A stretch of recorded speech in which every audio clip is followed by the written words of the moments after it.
एक समय की बात है। प्रीतनगर के राजा सोनभद्र एक दिन शिकार खेलने के लिए जंगल में गए। शिकार खेलते खेलते वह जंगल में बहुत ही दूर निकल गए। अचानक मौसम खराब हो गया। आंधी तूफान की वजह से कुछ नजर नहीं आ रहा था। राजा के सभी सिपाही और उसके साथी चढ़ चुके थे। दिन ढलते ढलते राजा को अब वापसी की चिंता होने लगी, लेकिन राजा रास्ता भटक चुका था। अब इस हालत में राजा वापस तो नहीं जा सकता था। वह जंगल जंगली जानवरों से भरा हुआ था। अब मजबूरी में राजा को जंगल में ही रात बितानी थी। इसीलिए वह किसी सुरक्षित जगह की खोज करने लगा। चलते चलते उसे एक जगह पर धुआं उठता हुआ दिखाई दिया। आगे जाकर राजा ने देखा तो वहां पर एक झोपड़ी थी। नेक दिल राजा ने झोपड़ी का दरवाजा खटखटाया और आवाज लगाकर बताया कि मैं एक मुसाफिर हूं। बाहर मौसम खराब हो चुका है और मुझे सर छुपाने के लिए आसरा चाहिए। झोपड़ी का दरवाजा खुला और एक बूढ़ा आदमी बाहर आया। वह बड़े ही सम्मान के साथ राजा को अंदर ले गया। उस बूढ़े आदमी की एक जवान और सुंदर बेटी थी। वह दोनों बाप बेटी इस जंगल में रहते थे और वो आदमी जंगल से लकड़ियां काटकर नगर में जाकर बेचता। इसी तरह से उनका गुजारा चलता था। उसकी बेटी ने राजा के लिए बहुत ही अच्छा खाना तैयार किया। खाना बहुत ही साधारण था, लेकिन स्वाद में बहुत ही अच्छा था। इसके बाद राजा के लिए एक आरामदायक बिस्तर लगाया गया। बूढ़े आदमी और उसकी बेटी ने राजा की बहुत ही अच्छे से सेवा की। झोपड़ी में रात गुजारने के बाद सुबह उनका धन्यवाद करके राजा अपने महल में वापस आ गया। लेकिन उसे उस बूढ़े लकड़हारे की खूबसूरत बेटी की बहुत ही याद आ रही थी, जिसने उसे एक परदेसी मुसाफिर समझकर इतना ख्याल रखा। राजा की शादी एक मंत्री की बेटी से होने वाली थी। मंत्री की बेटी बहुत ही घमंडी और चालाक थी। राजा ने मंत्री की बेटी से शादी करने से मना कर दिया और यह फैसला किया कि वह जंगल में रहने वाले उस लकड़हारे की बेटी से शादी करेगा। इस तरह से राजा और उस लकड़हारे की बेटी की शादी हो गई। राजा के मंत्री को इस बात का बहुत ही दुख हो रहा था। वो अब मौके की तलाश में रहने लगा। राजा अपनी रानी के साथ बड़े अच्छे से दिन गुजार रहा था। एक साल बीतने पर राजा के यहाँ पर एक लड़की का जन्म हुआ और दूसरे साल भी एक और लड़की ने जन्म लिया।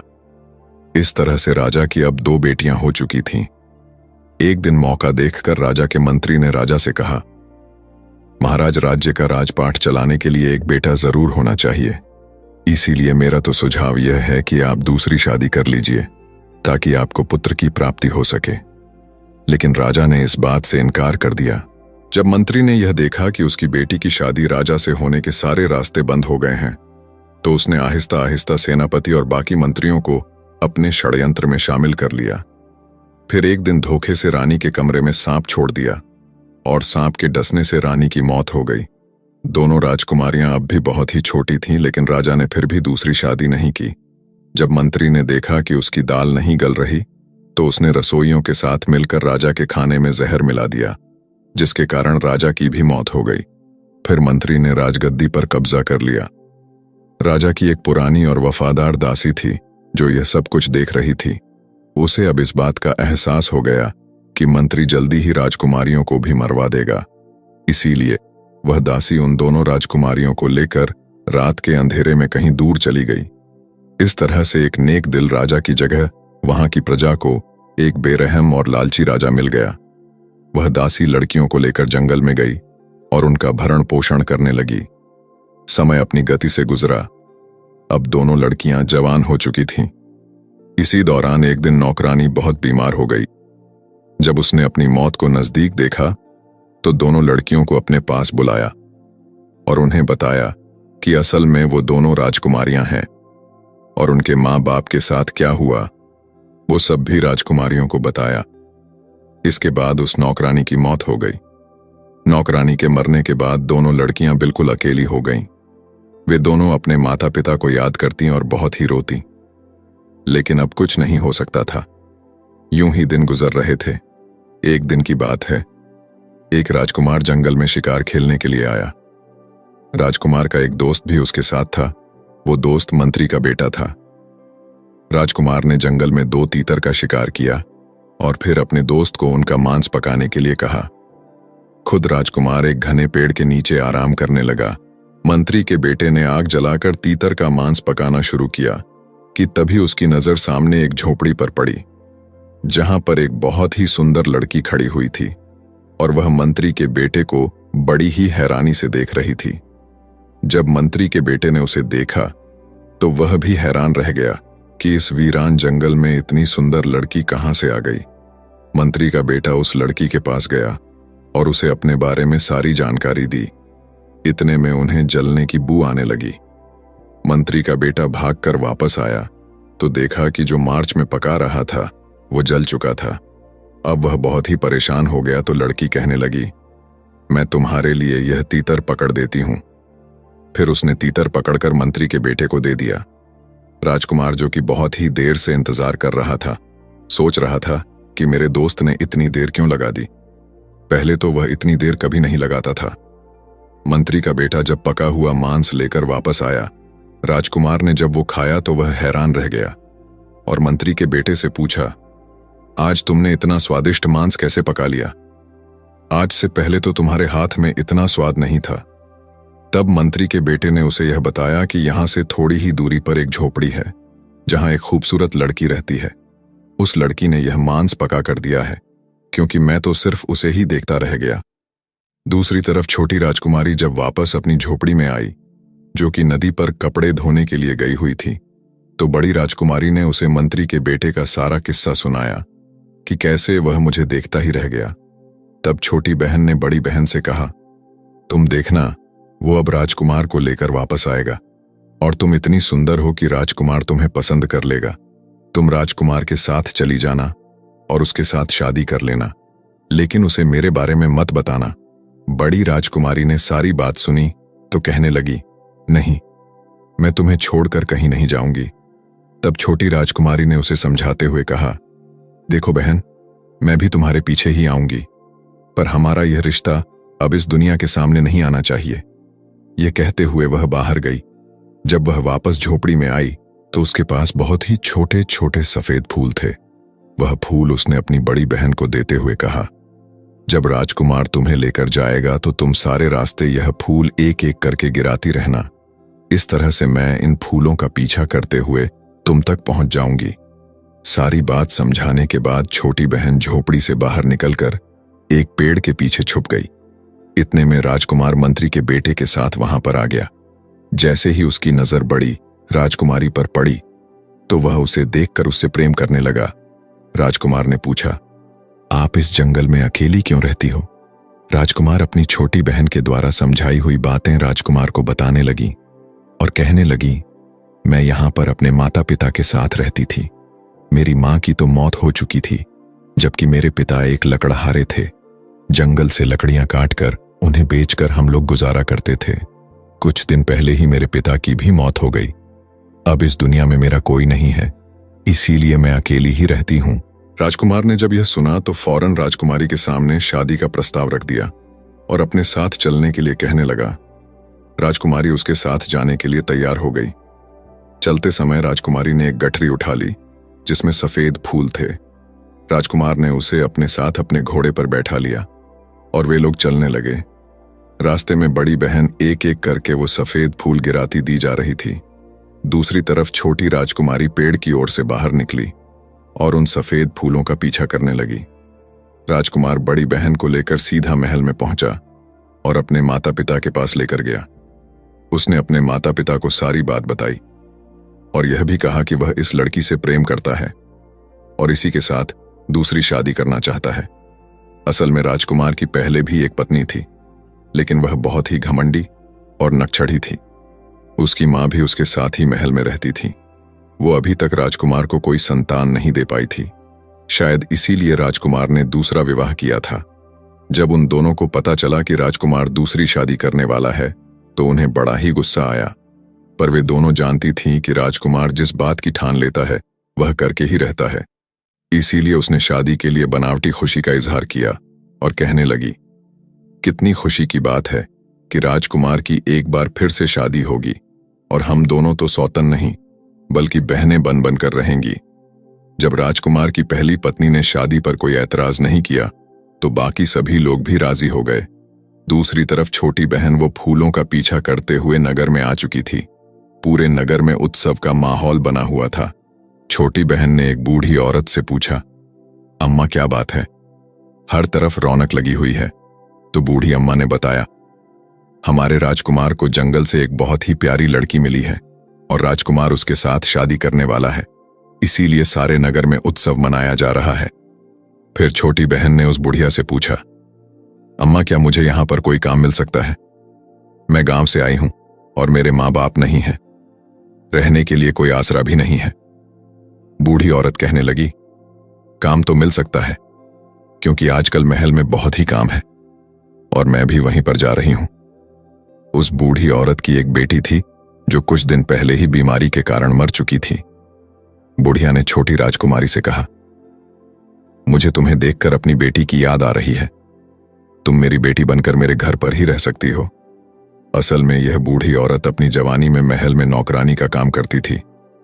अब बुढ़ापे की वजह से वह यह काम छोड़ चुकी थी। राजकुमारी ने कहा, ठीक है अम्मा, मैं तुम्हारे घर में ही रहूंगी, लेकिन मैं काम करना चाहती हूं। क्या तुम महल में मुझे कोई काम दिलवा सकती हो? बूढ़ी औरत राजकुमारी को लेकर महल की तरफ चल दी, जहां हर तरफ खुशियों का माहौल था। बूढ़ी अम्मा जब उसे लेकर महल में पहुंची तो सामने से राजकुमार की पहली पत्नी आती हुई दिखाई दी। वो उस बुढ़िया को अच्छी तरह से जानती थी। बुढ़िया ने उसे प्रणाम किया और कहने लगी, ये मेरी भांजी है और आज ही गांव से आई है। इस बेचारी के माँ बाप मर चुके हैं।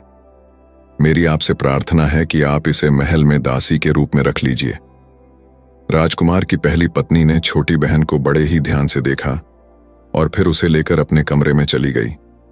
कहने लगी, सुनो लड़की, तुम इतनी दूर अपने गांव से यहां पर काम करने के लिए आई हो। मुझे लगता है कि तुम्हें अपनी गरीबी मिटाने के लिए धन की आवश्यकता होगी। अगर तुम यहां पर मेरी खास नौकरानी बनकर रहोगी और मेरे बताए हुए काम करोगी तो मैं तुम्हें ढेर सारी दौलत दूंगी, क्योंकि बाकी सभी दासियां इस महल में पुरानी हैं और वो मेरा साथ नहीं देंगे। तुम्हें उन सब से बचकर मेरे लिए काम करना होगा। बोलो, क्या तुम्हें यह मंजूर है? छोटी बहन यह जान चुकी थी कि यह राजकुमार की पहली पत्नी है और इसकी बातों से उसे किसी साजिश की बू आने लगी। बात को समझते हुए वह जल्दी से बोली, रानी जी, मैं आपकी हर बात मानूंगी। उसकी बात सुनकर वो मुस्कुराती हुई बोली, अभी तो मैं रानी नहीं बनी हूं, जब राजकुमार राजा बन जाएगा तब मैं रानी बनूंगी। छोटी बहन ने कहा, आप चिंता न करें, ईश्वर ने चाहा तो आप जल्दी ही रानी बन जाएंगी। यह सुनकर राजकुमार की पहली पत्नी कहने लगी, तुम तो बहुत ही काम की चीज हो, बस तुम आज से ही महल में मेरे लिए काम करने लगो और मेरे कहे के मुताबिक चलना। छोटी बहन ने कहा, जी बिल्कुल, आप बिल्कुल बेफिक्र रहिए, मैं अपना हर काम पूरी मुस्तैदी से करूंगी। इसके बाद वह दोनों बड़ी राजकुमारी यानी बड़ी बहन के कमरे में गई। पहली पत्नी कहने लगी, यह लड़की आज से आपकी दासी है, तुम्हें जो भी काम करवाना हो इससे करवा लेना। अब बड़ी बहन ने जब अपनी छोटी बहन को देखा तो बहुत ही खुश हुई और कहने लगी, आप कितनी अच्छी है। राजकुमार की पहली पत्नी कहने लगी, महल में मुझे बहुत सारे काम है, मैं वह देखने जा रही हूं। उसके जाते ही दोनों बहनें एक दूसरे के गले लग गईं। छोटी बहन ने अपनी बड़ी बहन को यह सच्चाई नहीं बताया कि यहां महल में आकर उसे क्या काम करना है। 2 दिन के बाद राजकुमार की शादी बड़ी बहन के साथ हो गई। सभी लोग बहुत ही खुश थे, सिवाय राजकुमार की पहली पत्नी के। छोटी बहन हमेशा सारा दिन उसके साथ ही रहती और सोचती रहती कि दूसरी पत्नी से कैसे छुटकारा पाया जाए। कुछ दिनों के बाद बड़ी बहन गर्भवती हो गई। यह खबर राजकुमार की पहली पत्नी के लिए बहुत ही बुरी थी, क्योंकि अब तक वो राजकुमार को संतान न दे सकी थी। दूसरी तरफ राजा रानी और राजकुमार बहुत ही खुश थे। अब तो बड़ी बहन का और भी ज्यादा ख्याल रखा जाने लगा। इधर छोटी बहन राजकुमार की पहली पत्नी के साथ मिलकर यह सोचने में लगी हुई थी कि क्या किया जाए। अब छोटी बहन भी बहुत ही परेशान रहने लगी। एक दिन मौका देखकर उसने अपनी बड़ी बहन से कहा, हमें महल छोड़कर कहीं दूर चले जाना चाहिए।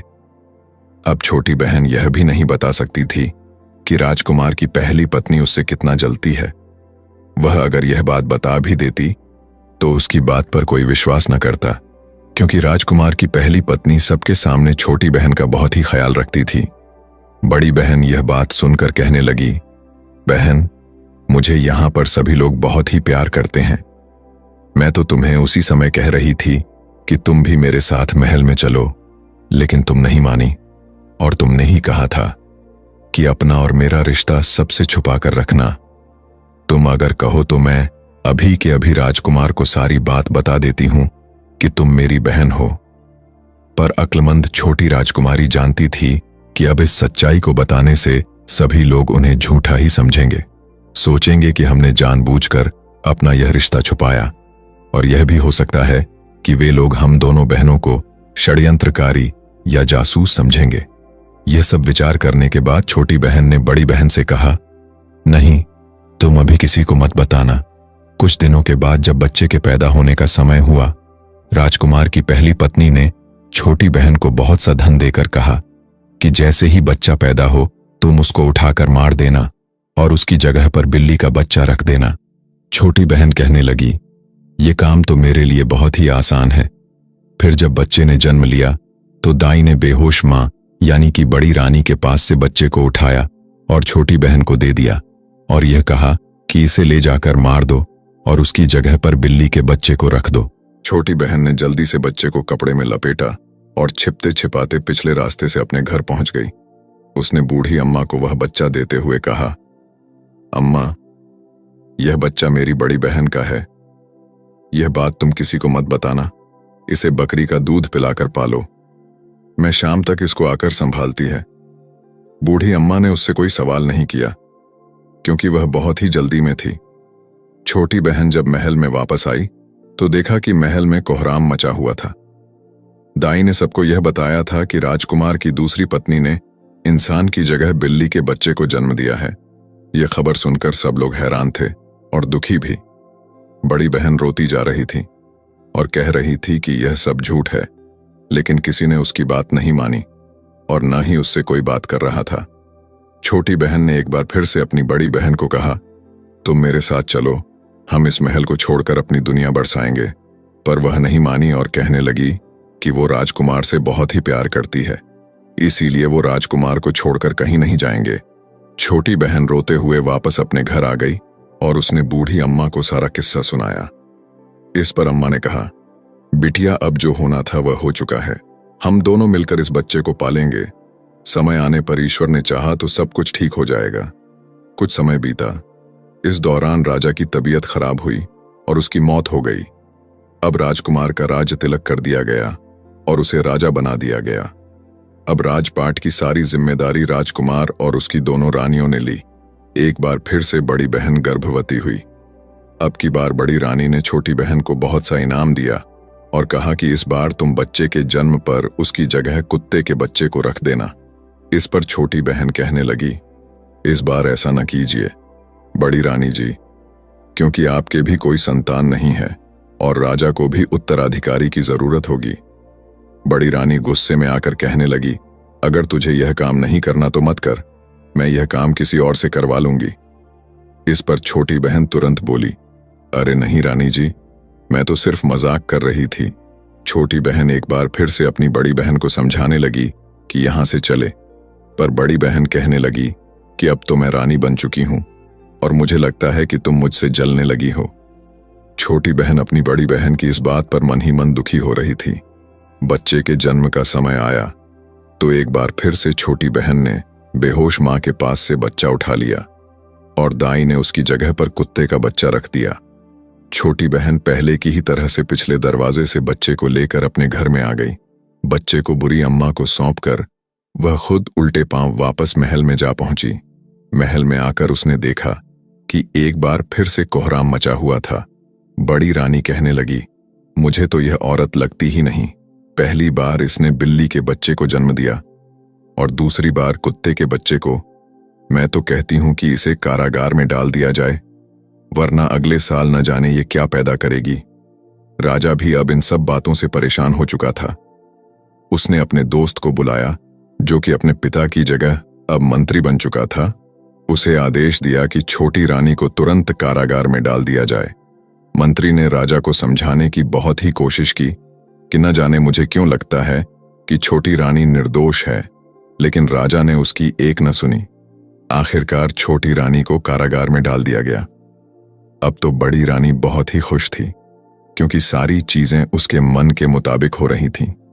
दिन बीतने लगे। राजा को कभी कभी अपनी छोटी रानी की याद आती थी।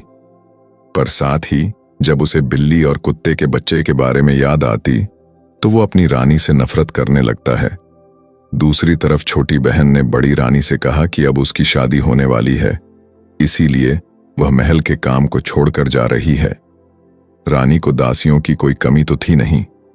छोटी बहन अब बूढ़ी माँ और दोनों बच्चों को लेकर जंगल में अपनी उस झोपड़ी में वापस आ गई।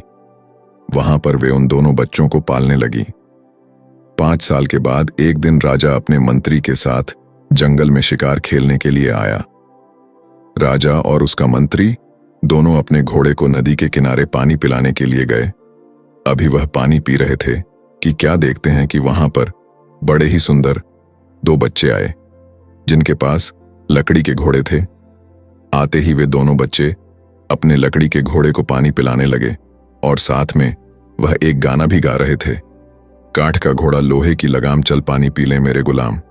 राजा को यह सब देखकर बड़ी ही हैरानी हुई और वह उनके पास गया। उनसे पूछने लगा, प्यारे बच्चों, क्या लकड़ी के घोड़े भी कभी पानी पीते हैं और क्या लोहे की भी कभी लगाम होती है? इस पर बच्चे कहने लगे, अगर एक औरत कुत्ते के बच्चे को और बिल्ली के बच्चे को जन्म दे सकती है तो एक ना एक दिन यह लकड़ी के घोड़े भी पानी पिएंगे। यह सुनकर राजा और मंत्री दोनों हैरान रह गए। राजा ने बच्चों से पूछा कि यह बात तुम्हें किसने सिखाया? इस पर बच्चे बोले, हमारी मौसी ने। राजा ने कहा, बच्चों, मुझे अपनी मौसी के पास ले चलो। बच्चे राजा और मंत्री को उसी झोपड़ी पर ले आए जहां कुछ सालों पहले राजा आया था और बड़ी बहन को अपने साथ ले गया था। राजा ने जब वहां पर अपने महल की पुरानी दासी को देखा तो चौंक गया और पूछने लगा, लड़की, ये बच्चे कौन हैं और ये सब क्या मामला है? छोटी बहन ने राजा से कहा, आप कुछ साल पहले यहां से जिस लड़की को लेकर गए थे, मैं उसी की बहन हूं। मुझे इस बात का अंदेशा था कि राजमहलों में अक्सर साजिशें की जाती हैं, षड्यंत्र रचे जाते हैं। राजा ने पूछा, तुम्हें पहले से यह अंदेशा क्यों था? वह कहने लगी, हम भी कोई साधारण लोग नहीं हैं, बल्कि हम दोनों बहनें राजकुमारियां हैं। हमारे पिता भी आपकी ही तरह से राजा थे। वो एक बार जंगल में शिकार खेलने आए थे और रास्ता भूलकर मेरे नाना के घर, जो कि एक लकड़हारे थे, उनके पास आसरा ढूंढते हुए आए। वहीं पर उनकी मुलाकात हमारी माँ से हो गई। वे दोनों एक दूसरे को पसंद करने लगे और फिर दोनों ने शादी कर ली।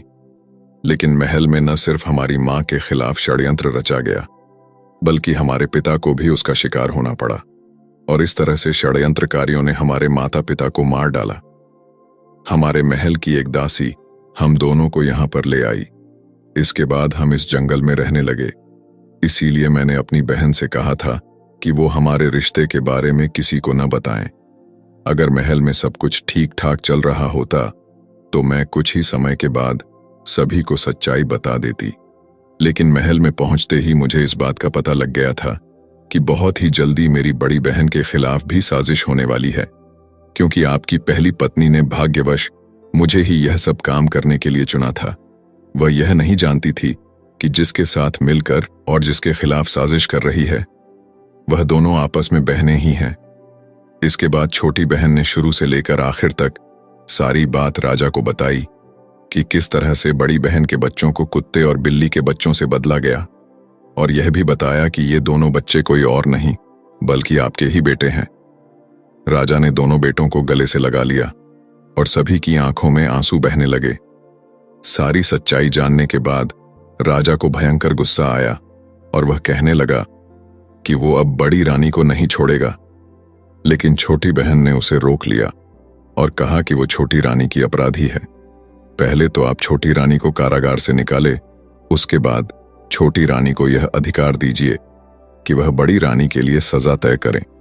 राजा को उसकी यह सलाह बहुत ही अच्छी लगी। छोटी बहन यह अच्छी तरह से जानती थी कि उसकी बड़ी बहन बहुत ही नेक दिल और दयालु है और वो राजा की पहली पत्नी को माफ कर देगी, क्योंकि सजा देने से भी वह समय वापस नहीं आ सकता जो छोटी रानी ने कारागार में गुजारा था। राजा ने अपने दोनों बच्चों को घोड़े पर बिठाया और फिर राजा ने मंत्री को आदेश दिया कि वो राजकुमारी को अपने घोड़े पर बिठा लें, क्योंकि राजा ने यह बात भांप ली थी कि मंत्री की नजरों में राजकुमारी के लिए प्यार उमड़ रहा था। इसके बाद वे सभी महल में पहुंच गए तो राजा ने सबसे पहले बड़ी रानी को बेरिया पहना दी और खुद जाकर कारागार में छोटी रानी के सामने हाथ जोड़कर माफी मांगने लगा। कहने लगा, रानी मुझे माफ कर दो, मुझे सारी सच्चाई का पता चल गया है और मैं तुम्हें आजाद करने के लिए यहां पर आया हूं। छोटी रानी को कैद से निकाला गया और बड़ी रानी को उसके सामने पेश किया गया। मंत्री ने सबके सामने एक बार फिर से सारी सच्चाई बयान की। छोटी रानी को जब उसके बच्चे और छोटी बहन मिल गई तो वह उनके गले लगकर रोने लगी और फिर राजा ने कहा, रानी आज तुम्हें अधिकार है कि तुम बड़ी रानी को सजा दो। मगर छोटी रानी ने यह कहकर उसे माफ कर दिया कि गुजरा हुआ समय वापस नहीं आ सकता और दूसरा, यह सब मेरे भाग्य में ही लिखा हुआ था, इसीलिए मैं इसे कोई सजा नहीं दूंगी।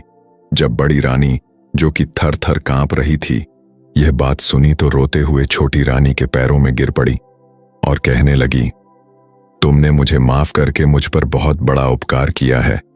अब तो पूरे महल में उत्सव मनाने की तैयारी होने लगी। इस मौके पर मंत्री ने राजा के सामने अपनी और छोटी राजकुमारी की शादी का प्रस्ताव रखा। राजा ने मुस्कुराते हुए छोटी राजकुमारी की तरफ देखा। छोटी राजकुमारी ने शर्माते हुए नजरें झुका लीं।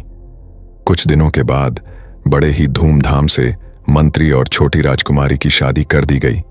इसके बाद वे सभी एक खुशनुमा जिंदगी बिताने लगे। तो दोस्तों, अगर आपको आज की कहानी अच्छी लगी तो चैनल को सब्सक्राइब करके हमें सपोर्ट कर दीजिए और कमेंट्स में राधे राधे लिखना ना भूलें। छोटी बहन ने जल्दी से बच्चे को कपड़े में लपेटा और छिपते छिपाते पिछले रास्ते से अपने घर पहुंच गई। उसने बूढ़ी अम्मा को वह बच्चा देते हुए कहा, अम्मा, यह बच्चा मेरी बड़ी बहन का है। यह बात तुम किसी को मत बताना। इसे बकरी का दूध पिलाकर पालो। मैं शाम तक इसको आकर संभालती है। बूढ़ी अम्मा ने उससे कोई सवाल नहीं किया क्योंकि वह बहुत ही जल्दी में थी। छोटी बहन जब महल में वापस आई तो देखा कि महल में कोहराम मचा हुआ था।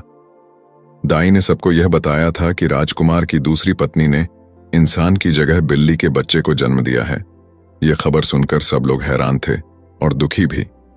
बड़ी बहन रोती जा रही थी और कह रही थी कि यह सब झूठ है, लेकिन किसी ने उसकी बात नहीं मानी और न ही उससे कोई बात कर रहा था। छोटी बहन ने एक बार फिर से अपनी बड़ी बहन को कहा, तुम मेरे साथ चलो, हम इस महल को छोड़कर अपनी दुनिया बरसाएंगे। पर वह नहीं मानी और कहने लगी कि वो राजकुमार से बहुत ही प्यार करती है, इसीलिए वो राजकुमार को छोड़कर कहीं नहीं जाएंगे। छोटी बहन रोते हुए वापस अपने घर आ गई और उसने बूढ़ी अम्मा को सारा किस्सा सुनाया। इस पर अम्मा ने कहा, बिटिया, अब जो होना था वह हो चुका है।